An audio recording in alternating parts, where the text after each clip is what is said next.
We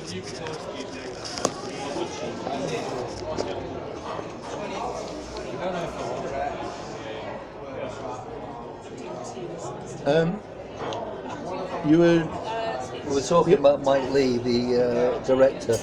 Yeah. And we were talking about the film that you've seen called. Sorry, we missed you. Yeah, sorry, we missed you. And it was just bringing things back to me a little bit about the period I spent after I came out of hairdressing for a bit and went into driving work, which I thought would be really good and exciting and different, you know. Did you have your own van? Yeah, eventually.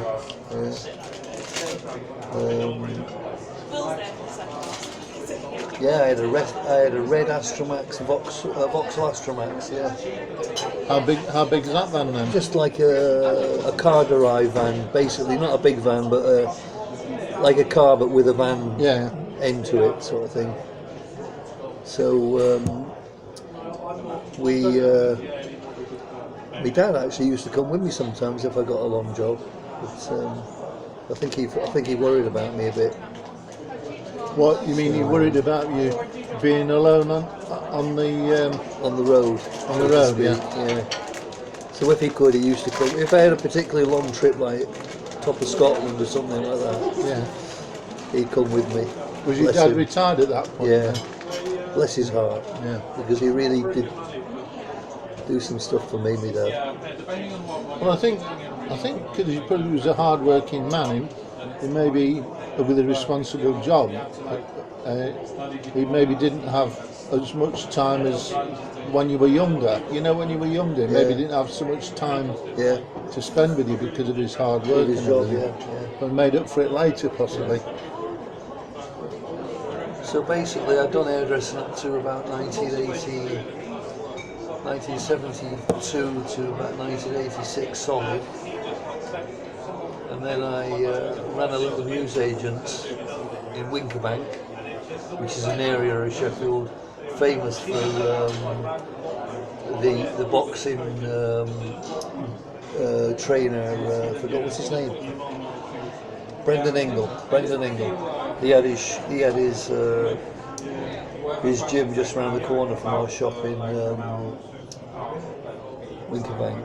Because he used to come in for the Sunday Times and the Times. Genial Irishman, lovely guy, from what I knew of him anyway. But also one of his future world champions,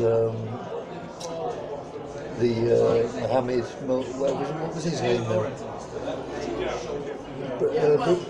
Went on to the heights of boxing. He was Mohammed somebody. Anyway, he used to come into the shop as a kid and nick all the sweets. So I remember that. But, don't quote me on that, he might sue me, but you know what I mean. Well, I imagine he didn't nick all the sweets. Not all the sweets, he used to help himself to one or two. Fair enough. Gave him the energy he needed to fight. Well, you could claim a percentage of the purse. Well, there you go. I could just say, well, you know, 1%. I allowed you to have. I allowed you to take a chocolate bar or whatever. So anyway, but we sold the shop anyway. Eventually, because the reason I got into news agency was because I had a fascination with magazines and books and stuff like that, you know what I mean, and stationery. Yeah. And there was this job came up near where my mum worked at Weston Park, and she said the news agents across the road where she used to get her paper and that, she said they're looking for part-time somebody, and because I'd had a little taste of it.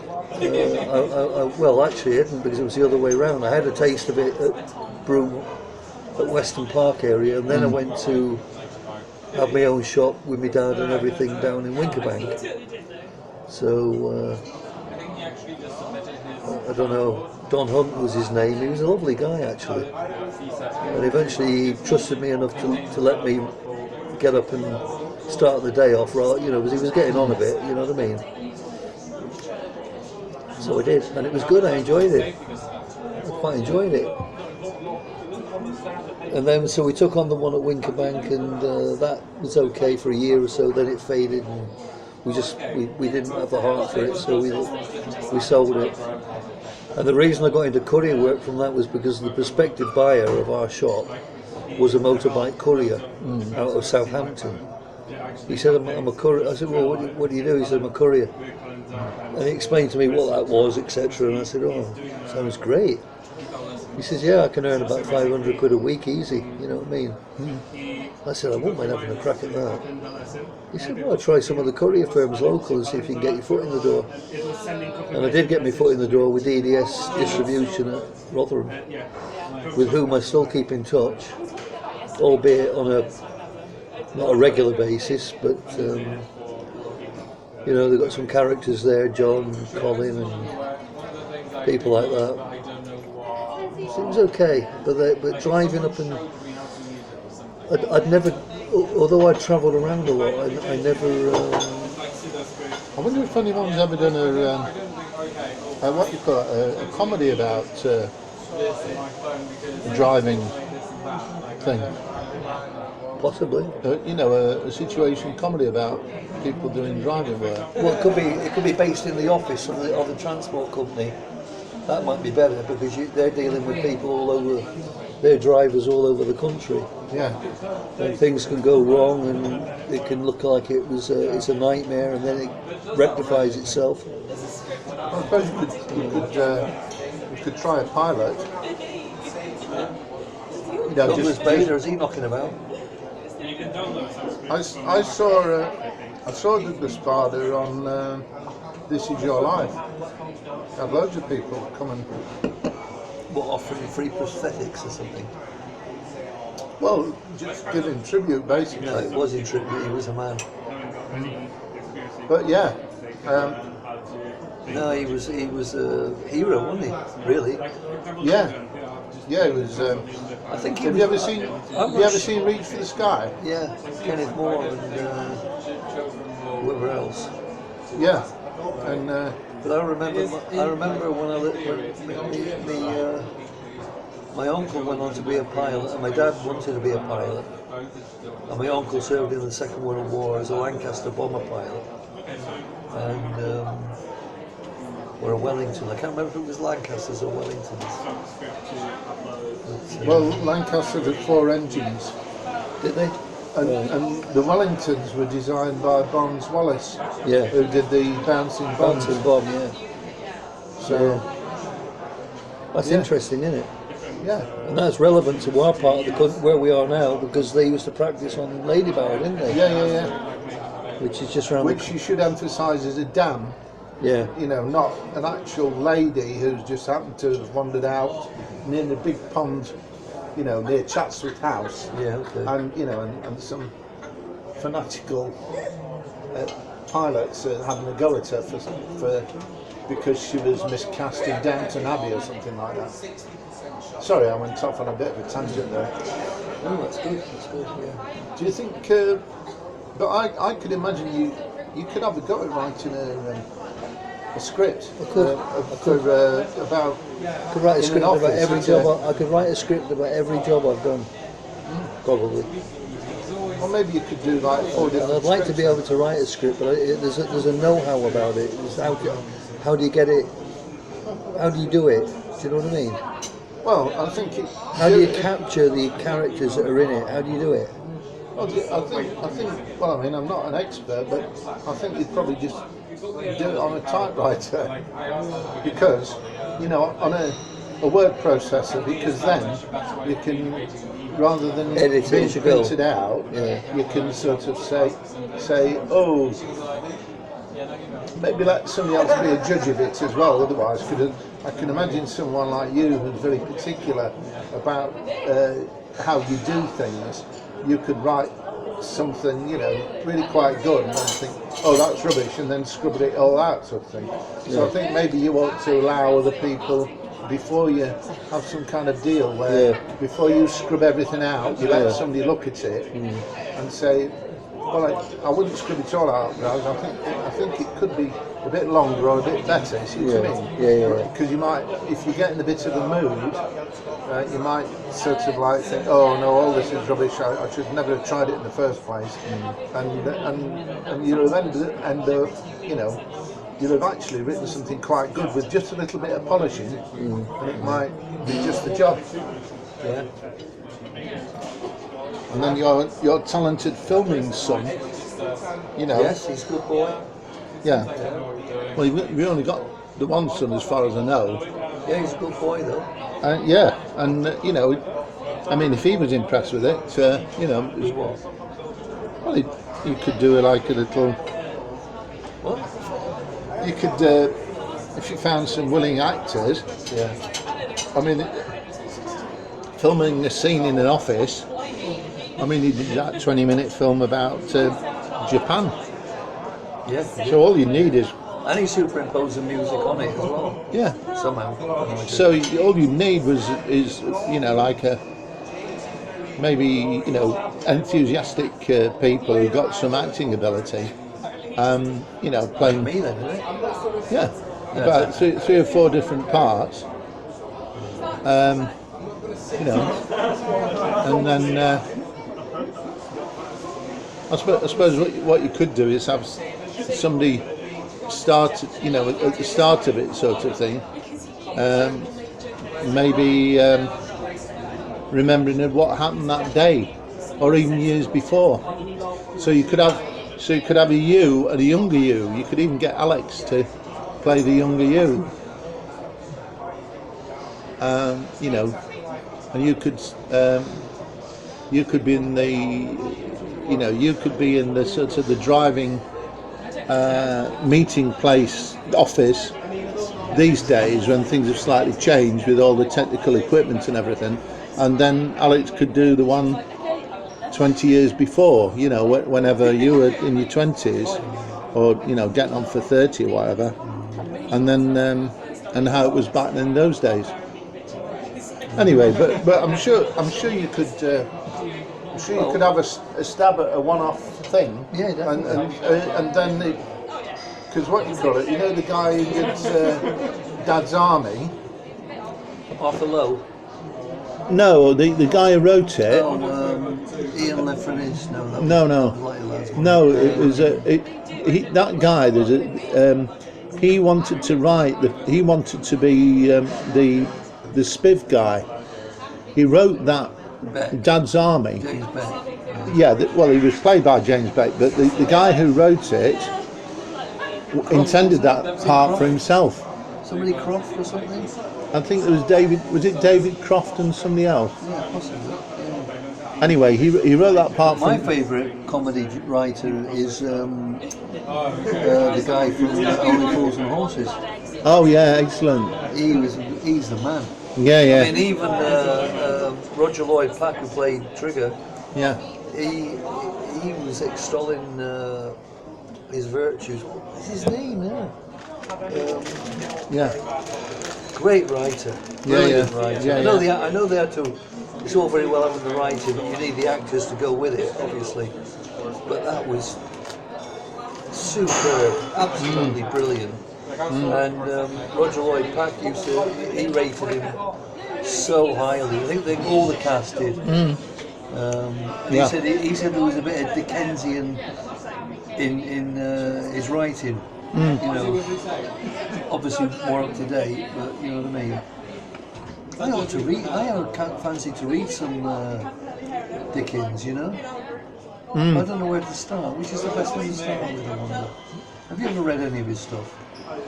Well, I've more seen it films, and well, I'm sure I've read a bit of Christmas Carol as well. But you know, the names he thinks of and the way that their expressions as well, sort of thing. Yeah. And that latest David Copperfield one was good.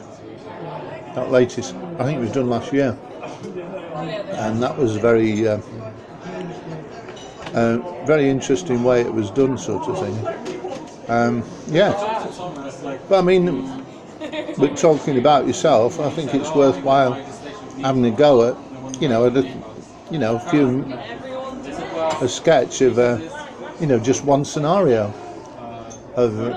You maybe start off with a person on their office in an office on their own or something, and then somebody comes in, and just imagine one of the scenarios that, if you imagined yourself as the supervisor, or supervisors you've known, because as far as I know, you've never been a supervisor you've been a driver, but you haven't been the person who you didn't. I haven't directed the traffic. But you never even taken over. I reckon my geography of the UK is pretty good. Right? Yeah. So you reckon you could? No, I'm just saying. I'm saying that my knowledge of the British Isles, geographically, is not bad.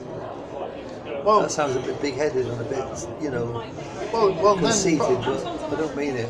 Well, possibly then, what you could do, if you weren't bothered about sort of being the boss of the courier firm, you at least could be his right-hand person, helping planning out. Somebody, I can imagine the boss. Say it was Alan Sugar decided on this firm. Good player. Him. And then Newcastle's best centre forward for ages. And he could say, Graz, look, could you work out who should be doing what drop off where and I reckon you'd probably be good at that part of it. I mean, eventually you might take over the whole thing. But I reckon, if you're, and I think as a driver as well, you'd be a good sympathetic boss. Yeah, but you can't be in that job. Well, I think it could be. You could marry. But you wouldn't. But you wouldn't expect somebody to do something that you wouldn't have attempted yourself. No, I wouldn't. But other people do.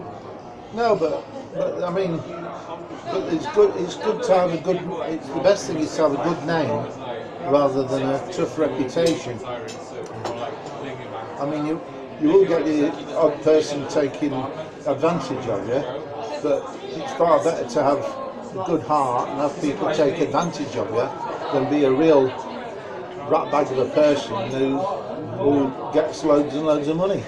But in the haulage industry, which is pretty cutthroat anyway, it's a certain type of, in haulage industry, not even just in the office, but generally, there's this attitude of, I can't put my finger on it exactly how to describe it, but for example, we had a contract with TNT, DDS that I worked for had a contract with TNT, where the overnight, all the stuff comes into the depot, then it gets put into the respective vehicles, and then it's driven off, to wherever. And we went in there to ease their burden a little bit by taking off some of the real early urgent stuff. Yeah. But even though we were new to it, or you'd go in there and they were the most, I'm not barring some obviously, but basically one or two were really not very helpful at all. I'm not quite sure where I have to go, and you don't get an answer, and then you're looking at the time, knowing you've got to be back in Rotherham for 8 o'clock, and it's 7:30 now, and you don't know what you that kind of thing. And you go in and you say, "Is there any chance you could get me loaded because I've got to get off?" With a delivery, right, that really means a lot for them, because if they lost that fucking customer. Sorry about the language, ladies and gentlemen. Yeah, well, it's just saying. Yeah, go on. If they lost that customer, that's a big customer for them.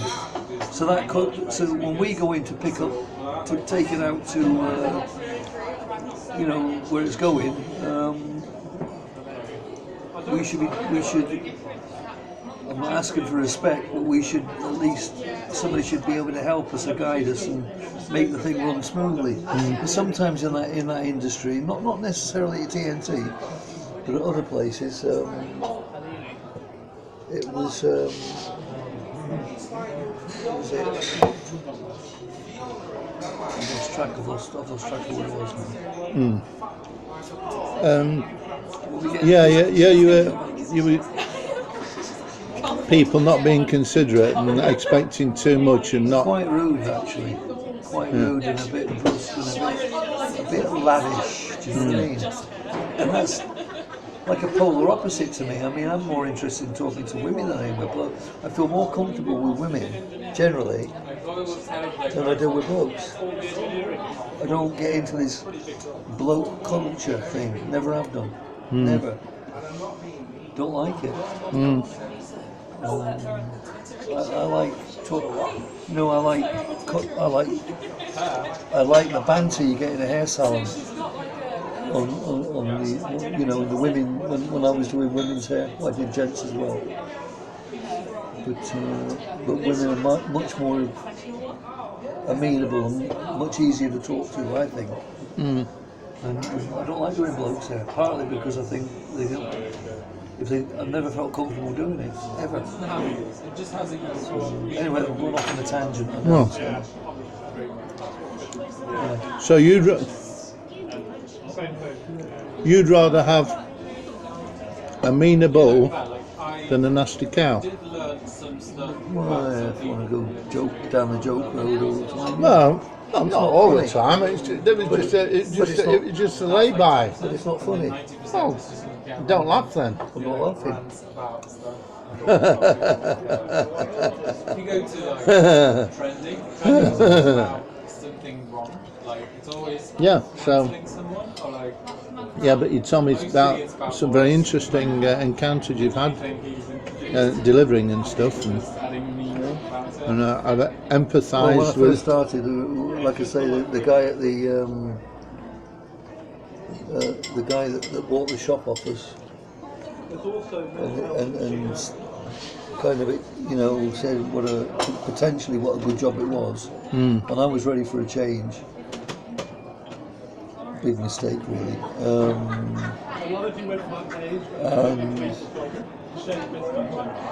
I remember the first job. I rang DDS. Well, I went through the alphabet, the yellow pages, and just picked them at random. You know what I mean? And I picked DDS out, and he gave me a job there and then that evening. And I wasn't experienced at all. And when you put pressure on me like time deliveries, and you don't know where you're going, it's awful. It's awful. You just get stressed. You get stressed. You could easily have an accident. You know what I mean?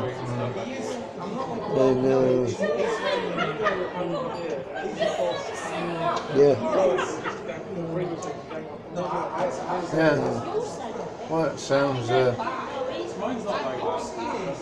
I'm easily stressed anyway. And I remember doing those. You know, I had to go to Steve. Steve ran DDS, runs DDS to his credit. It's still a great firm. And he'd gone out to Chesterfield to pick up the goods. And his depot then in those days was his house. Yeah. And we went there, and he came in that night with all this stuff that was destined for Cardiff and Swansea and Bristol and Oxford for me to do. Yeah. And I'd never even met Steve before. Yeah. And he gave me this van, which is a big long wheelbase van. Yeah. At the time, when I sat in it, I thought, oh Jesus, it's massive. You know what I mean? In the end, it became quite small. You get used to it, you know what I mean? Yeah. So he sent me on me. It was late, but the trouble was, it was late on. By the time we left his house, it was late on at night. It was 11 o'clock easy. Yeah. And my dad had taken me out there, and then of course, once he seen me in my van and everything, he went. Yeah. And I'd never driven anything that big before. To me, it was massive. And so I went home. That's right, I went back home because I was with my dad's, that's right. So he went home, and then I followed him back to Uterbridge, back to Motion, whatever. Yeah. And next morning I had to get up for him. He really wanted to come with me because he was worried. Yeah. And he had appointments to keep. Yeah. So I went, and my geography wasn't that good at the time.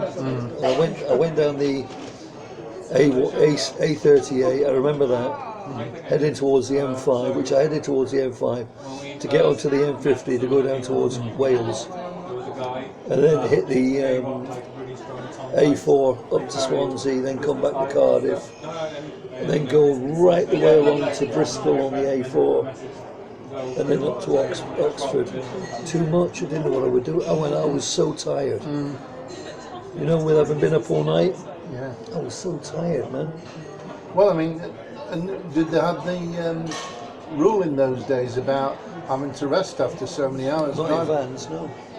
Oh, in lorries, but Lorries. not in vans. Lorries, yeah. Is that still the case then?